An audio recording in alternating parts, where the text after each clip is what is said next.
So, sa kaning nga video, makabalo taon sa akong pag-solve sa electric flux. The problem is, a point charge negative 7 pi MC or microcoulomb is located at 402 and a line charge 6 pi microcoulomb per meter at 000. What is the electric flux at 405? So, pag-solve ba ni, naatay D is equals to dq plus dl. So wala man tay dq nga dl. Kanang dq, ang formula sa dq kay epsilon sub 0 e or q times r minus r prime over 4 pi times r minus r prime. So kibali mo na yung magnitude nga naka-cube.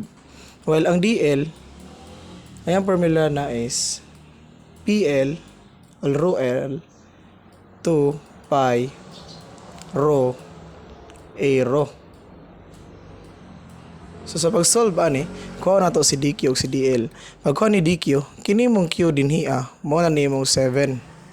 So may mo na siyang negative 7 pi times 10 raised to negative 3. Tapos kining r og r mo na dahil ni imuhang kinang 4 over 405 nga position. So 405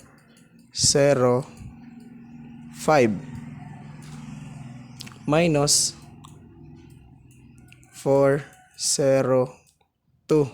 kibali mo ng position sa line charge ay sa point charge o sa electric flux all over 445 tapos magnitude dayon magnitude sa kini. So copy lang na 405 minus 402. So kana no, kana nga formula. So ang ihatag ana, wag mo na siyang i-solve is only negative 0.194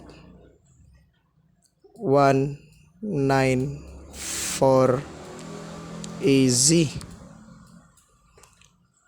Pag mo na siya ihatag sa imong, mo na ato ang dq. So sa ato ang dl, so na siya. Ang kanang PL nato mo na ni ato ang 6. So 6 to equal 6 pi all over 2 pi. So unsa naman po niya atong rho? Kanang rho nato dinha mo na siya ang result sa magnitude ani minus kini. So buta tada is that is square root of 41. Kabalo naman taon sa pagkuha sa magnitude. Tapos naka-over pa na siya diya. Multiply din siya sa kato din position sa i-minus ni og kini. So minus sana is 4 man kay 4 minus 0 4 4ax plus 5az.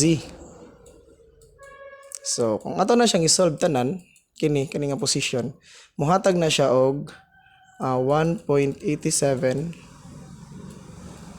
ax plus tagaan na pod ta sa kini na pod kay human naman ning 4 kay bali kanang 4 og kini siya kini mauni. Tapos ang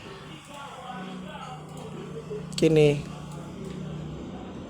og kini mo rin ihatag dinhi ang result ana is kuha na siya 2.34 easy. So equate na to ning duha kini og kini ihatag na din niya ning d. So kung i-plus na to na siya, so d is equals to kanira man si ax, di ba? So may mo na siyang 1.87 ax plus i-plus din nato ning isa ka easy og diri nga easy.